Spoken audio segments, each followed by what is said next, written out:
Hi everyone, इस video में हम पर्ल कल्चर का पढ़ने वाले हैं। पर्ल जो होते हैं जिन्हें हम मोती भी कहते हैं, तो ये पर्ल जो है ये मोलस्क से कैसे फॉर्म किए जाते हैं। पर्ल का फॉर्मेशन मोलस्क के द्वारा ही पर्ल कल्चर कहलाता है।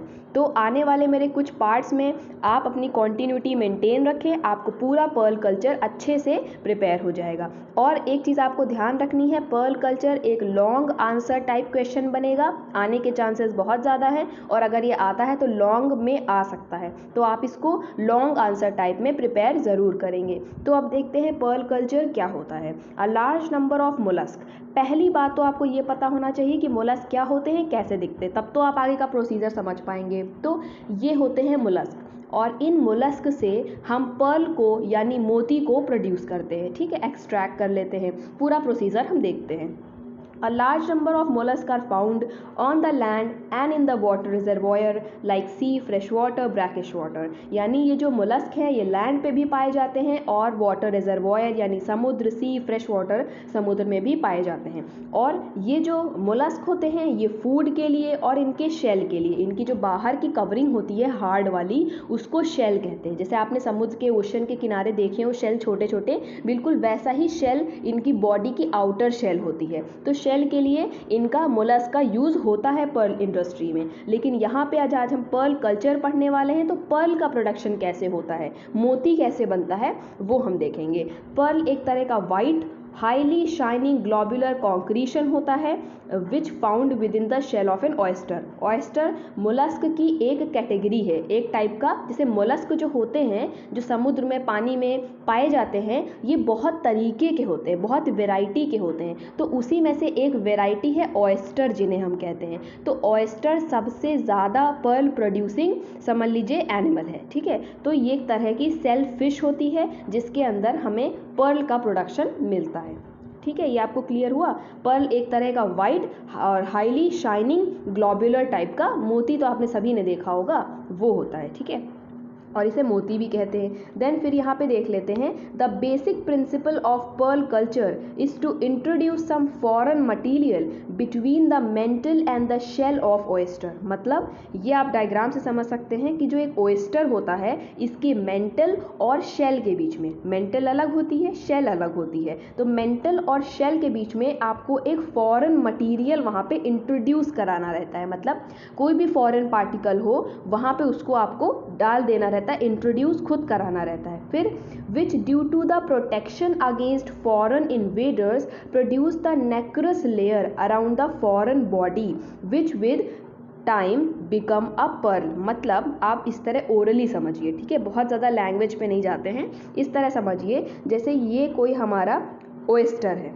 ठीक है, ये इसकी पूरी शेल है, तो शेल और मेंटल के बीच में आपने कोई एक फॉरेन पार्टिकल था, फॉरेन मतलब कोई भी ऐसे यूजलेस मटेरियल था, कोई बहुत इंपॉर्टेंट मटेरियल नहीं, उस यूजलेस मटेरियल को यहाँ पे इंट्रोड्यूस कर दिया आपने। तो कुछ समय बाद क्या होगा, ये ओएस्टर की ऐसा नेचर होता है ओएस्टर का कि अगर कोई फॉरेन पार्टिकल आ जाता है तो उस फॉरेन पार्टिकल के चारों तरफ वो क्या करने लगता है, एक लेयर प्रोड्यूस करने लगता है। जैसे उसकी ये सरफेस है, मान लीजिए उस सरफेस पे आपने ये फॉरेन मटेरियल डाल दिया, तो वो एज अ प्रोटेक्शन उस फॉरेन मटेरियल पे बहुत सारी लेयर फॉर्म करने लगता है। कौन? वो पर्टिकुलर ओएस्टर। ठीक है, ओएस्टर ही इतनी सारी लेयर्स बनाने लगता है, और ये लेयर्स बनते बनते बनते बनते पूरा क्या बन जाता है, एक पर्ल बन जाता है। आपको समझ में आया? आई होप आपको ये चीज़ समझ में आ रही हो कि पर्ल एक्चुअली में फॉर्म कैसे होता है। यही समझ लीजिए बेसिक है पूरा पर्ल कल्चर का।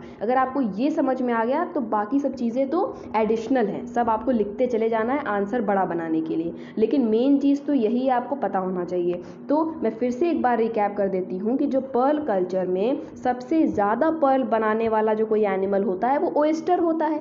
ओएस्टर एक तरह का मोलस्क ही होता है। ठीक है, मोलस्क होता है, और ओएस्टर के ही अंदर बहुत ज़्यादा भारी मात्रा में हम पर्ल का प्रोडक्शन कर सकते हैं। कैसे कर सकते हैं? अब मान लीजिए ये ओएस्टर की बॉडी है, ओएस्टर की बॉडी में आपको कोई भी एक फॉरेन मटेरियल इंट्रोड्यूस करना होगा।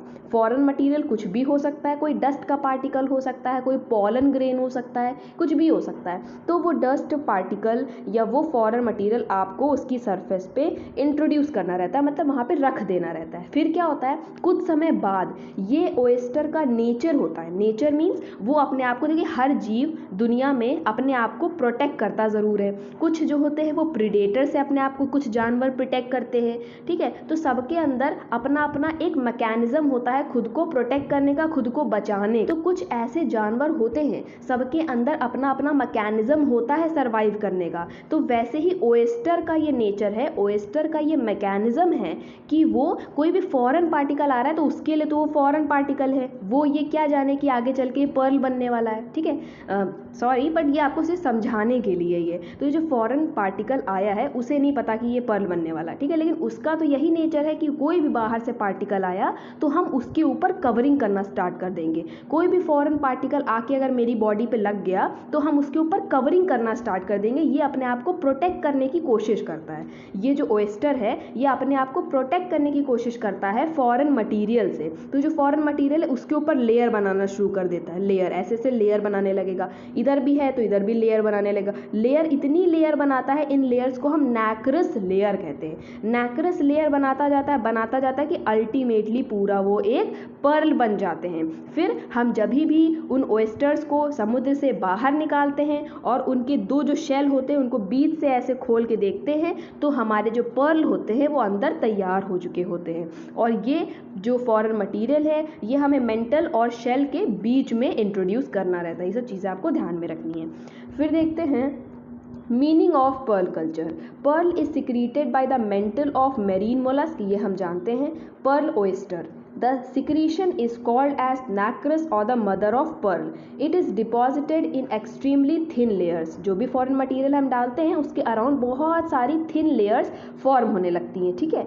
Collection of oyster from sea bed, opening of shell and getting the pearl from them is the collectively termed as pearl fishery और कल्चर। यही मैंने बताया ना कि पहले तो हमें ओएस्टर्स में वो फॉरेन मटेरियल डालना रहता है, कुछ में तो अपने आप ही चला जाता है। उसके बाद उन शेल को खोलना रहता है, ठीक है। दो शेल बना होता है ना, उस शेल को हमें खोलना रहता है। खोलने के बाद हमें पर्ल मिल जाता है और इसी पूरे प्रोसेस को हम पर्ल कल्चर कहते हैं।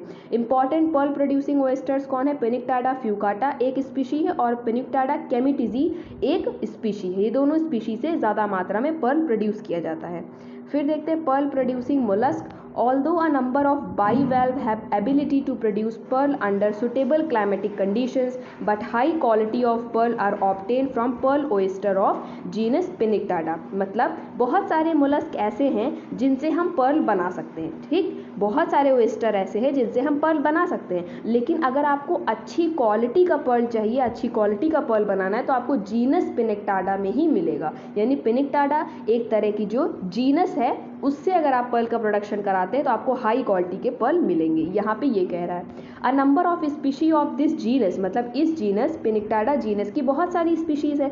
जीनस और स्पीशीज़ आपको पता होना चाहिए। अगर अब ये नहीं पता आपको तो फिर दिक्कत हो जाएगी, क्योंकि जीनस क्या होता है और उसकी बहुत सारी स्पीशीज़ होती है। मतलब मान लीजिए ये जीनस है, ये कोई टाइगर है तो टाइगर की बहुत सारी स्पीशीज़ आती है ना। कोई ब्लैक ब्लू टाइप का टाइगर, मतलब मैं एग्जाम्पल दे रही हूँ, रियल में मत समझने लगेगा कि ब्लैक ब्लू कहाँ होता है। तो मान लीजिए कोई दूसरे कलर का दूसरे अडेप्टेशन के साथ में, जो अलग अलग अडेप्टेशंस के साथ में आते हैं वो उनकी क्या हो जाती है? स्पीशीज़ हो जाती हैं और ये हमारा जीनस हो जाएगा। तो ये होता है थोड़ा सा डिफरेंस। फिर apart from the pearl oyster belonging to genus Pinctada, a large number of other marine and few fresh water mollusc are also found to produce pearl. मैंने बताया ना काफ़ी मात्रा में ऐसे मोलस्क पाए जाते हैं जिनसे हम पर्ल का प्रोडक्शन करवा सकते हैं। P maxima is giant species, giant मतलब बहुत बड़ी स्पीशी है, and produce pearls of bigger size but of inferior quality. P maxima जो है ये बहुत ही बड़ी एक स्पीशी है, इससे हम प्रोड्यूस कर सकते हैं बड़े बड़े साइज के पर्ल, बड़े बड़े मोती प्रोड्यूस कर सकते हैं, लेकिन उनकी क्वालिटी उतनी अच्छी नहीं होगी, इंफीरियर क्वालिटी के होंगे। तो इस वीडियो को यहीं तक रखते हैं, फिर नेक्स्ट पार्ट में मिलते हैं। Stay tune for the next part. Thank you.